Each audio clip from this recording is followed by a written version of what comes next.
Venez juste, on s'installe, on écoute la vidéo de notre gars sûr. Bettinelli, Marco Bettinelli. C'est ça, non? La France est-elle vraiment la deuxième terre du rap? Je pense que Montréal est la deuxième terre du rap. Pour préparer après les States. On est juste à côté, les gars. Vous êtes loin. C'est ce que je veux dire. Désolé. J'ai rencontré plein d'êtres humains, mangé des hot dogs, effectué un pèlerinage sur le lieu de naissance du hip-hop. C'était génial. Remanger des hot dogs, passer des heures devant des clips estoniens chelous. Mais je suis surtout allé ici. La bibliothèque François Mitterrand à Paris. On y trouve 15 millions de livres. Et si l'on se rend à l'étage Haut-de-Jardin, tout au fond du couloir, dans la salle A de l'audiovisuel, étagère musique, dans le 15e livre, page 141, on peut lire ça. La France a la deuxième plus grosse industrie du hip-hop dans le monde. Shit. Quand on pousse un peu les recherches, on peut voir que cette affirmation existe ailleurs. La France est le deuxième marché au monde pour le rap. La France a le deuxième marché au monde Le sur second marché rap On est le Hip-hop deuxième français. pays. Deuxième marché mondial de cette musique derrière les États-Unis. Mais jamais, nulle part, aucun chiffre fiable pour le prouver, aucune explication. Alors la France est-elle vraiment la deuxième terre du rap? Et si oui, pourquoi? Est-ce que ça existe le rap chinois? Parce que peut-être que le rap chinois, ça pourrait être plus populaire que le rap français. En même temps, le mandarin ça commence à être la langue la plus populaire dans le monde. No. T'as dit une connerie. Toi, vous la wapez comme moi? Allons-y. Non, arrête. Désolé. Le problème avec les Désolé, c'est pas ça que j'arrête. chiffres sur le marché du hip-hop, c'est qu'on manque de chiffres. Les spécialistes s'accordent sur le fait que les États-Unis sont loin devant. Mais Ouais, pour les facts. suivants, c'est très difficile de comparer. Regarde, je rigolais quand je disais la Chine, mais c'est le Japon.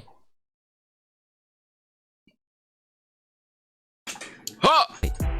Je vous passe les détails de mes recherches, mais en gros, les Français manquent de données avant 2006, les Britanniques ont du mal à analyser les 5 dernières années, le Oh, Japon j'ai cru que c'était écrit comptabilise le marché pornographique. du karaoké, mais rien sur le rap. Les Allemands, eux, ont tout. Mais du coup, on va pas les comparer tout seuls. On peut juste dire que l'essor du rap y semble très récent. Heureusement, pour s'y retrouver, il existe une solution qui s'appelle Karim Amou. Bonjour, est Karim. sociologue, et il connaît par cœur l'histoire du rap en France. C'est d'ailleurs le titre d'un super livre qu'il a écrit sur le sujet.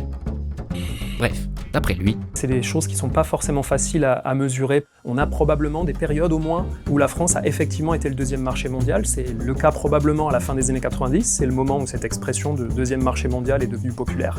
Si vous avez plus de 20 ans, comme moi, vous devez vous souvenir de l'année 1998. Elle était Ma bonne, naissance. elle était même excellente. Ma naissance. exceptionnel, avec Un roi funé. Moi. entre autres les albums d'Ayam, sorti en 1997, mais qui se vend encore énormément.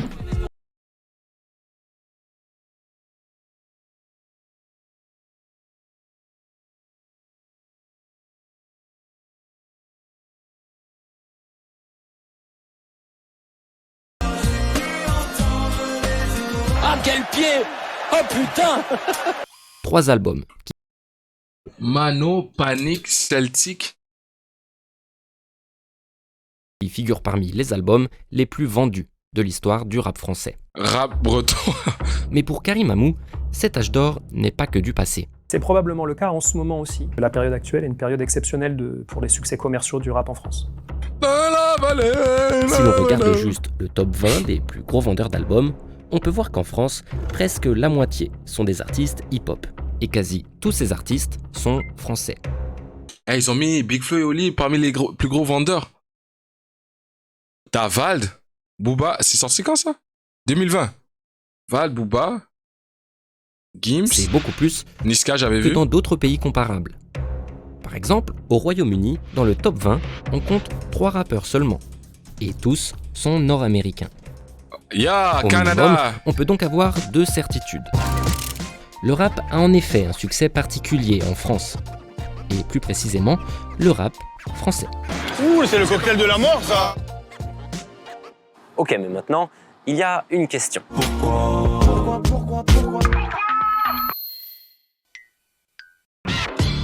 Pourquoi le rap est-il si puissant en France? Pour Karim Amou, au départ, ce qui a rendu visible le rap, c'est une étincelle inattendue. Il y a toute une survisibilité, on peut vraiment parler de survisibilité sur la base d'un malentendu qui va se mettre en place.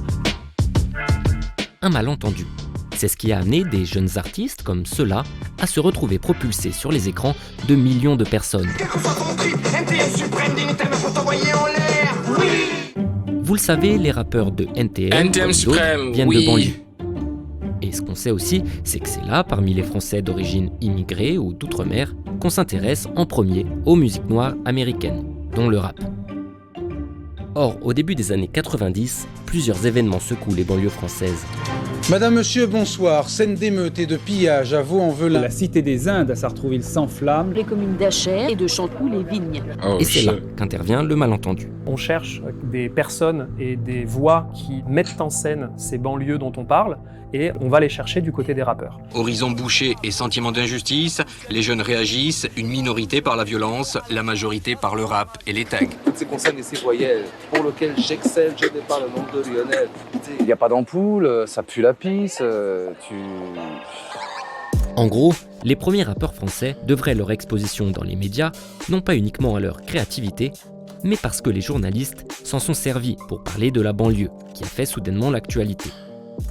Une première visibilité ambiguë donc. Tiens, ils font du rap, ils sont marrants, regarde-les, ils mettent des casquettes et des... Moi je te dis, ces tournures-là, ça prend trop la tête. Mais une première visibilité quand même. À deux des bites et des vérités sur ce gros merdier, car je suis loin d'être le seul à l'avoir constaté. L'étape suivante, c'est la question de savoir si l'industrie musicale on fait une petite histoire du rap là.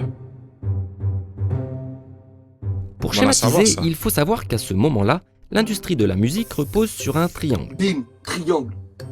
Les maisons de disques produisent de gros artistes qui enregistrent des tubes que diffusent des radios, ce qui permet de vendre plein de CD.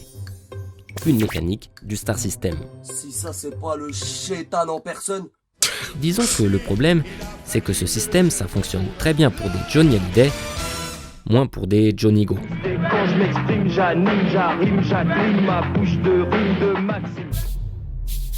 Lui, c'est Thierry Chassagne. C'est le patron de l'une des plus grosses maisons de disques en France. PDG Warner Music France. Il a été très copain de Johnny. Mais c'est aussi l'un des premiers à avoir produit des rappeurs au début des années 90. Les majors ont commencé vraiment à s'intéresser à l'urbain à ce moment-là, mais on n'avait pas mass média qui relayait cette musique et cette culture. Ce qu'il manque, c'est le dernier maillon de la chaîne dont je viens de vous parler. Radio n'aime pas trop le rap, notamment Skyrock maintenant. Non, parce que ça risque d'effrayer les annonceurs pub. C'est lui qui braque les pop. On a peur de vendre du Nutella. Ah ouais, c'est lui qui vend qui donne des contrats à 360 là, je prends tout, tu as rien. Ta mère. Mais au milieu des années 1990, les 1300 stations de radio que compte notre beau pays sont dans l'obligation légale de programmer 40% de chansons françaises. En 1994, la loi Toubon impose aux radios de diffuser 40% de chansons francophones. Le but, c'est d'éviter qu'elles ne soient des robinets à grosses productions américaines. Et ce gros gâteau, le rap français parvient à croquer un peu dedans, avec des titres grand public comme Je danse le Mia, d'Ayam, et l'émergence de groupes comme Alliance Ethnique, Réciproque, mais aussi Ménélique.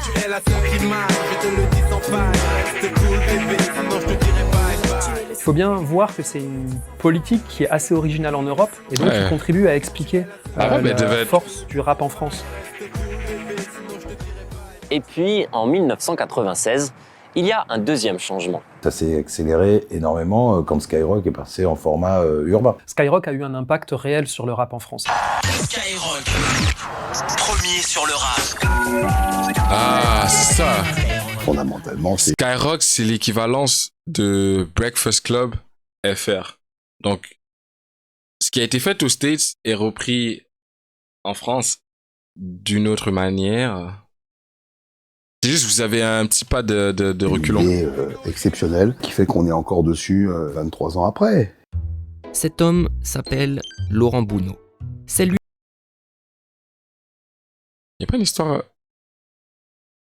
Laurent, il a bien mangé? Oui, le patron des programmes de Skyrock. N'est-il pas un autre FDP? Lui qui a l'idée d'en faire une radio rap en 1996. Une idée exceptionnelle. Lui qui fait la pluie et le beau temps dans le rap de... Ah, ça c'est pas... Si ça c'est pas une tête de... Ahem. Puis, et donc lui, qui peut interrompre des interviews pour des raisons que ni vous ni moi n'aurons jamais. Attendez, parce qu'il va y avoir notre ami Lil Nas X qui va arriver, numéro 1 actuellement aux États-Unis, qui vient juste de battre Eminem.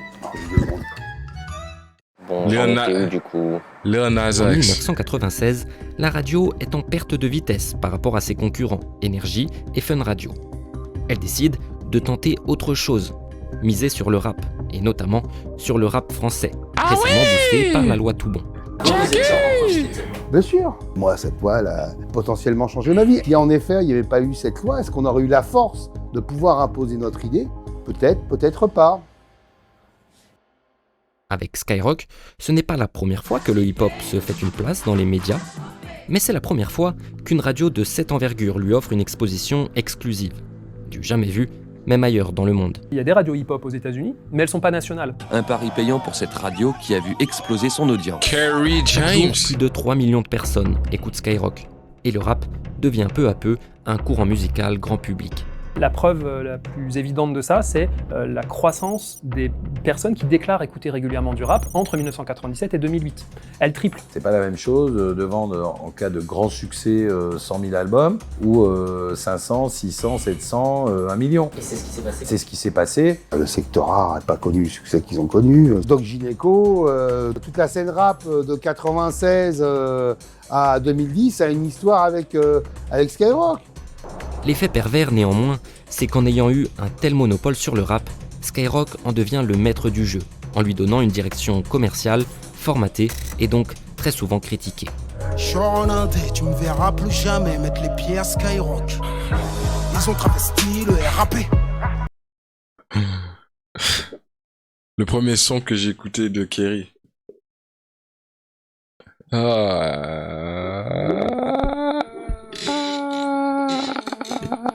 Pour l'anecdote.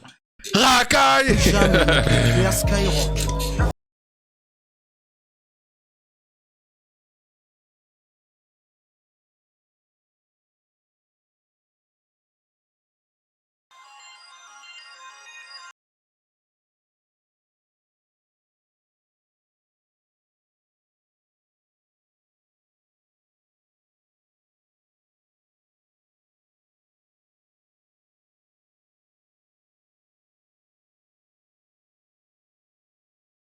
Marc Bettinelli.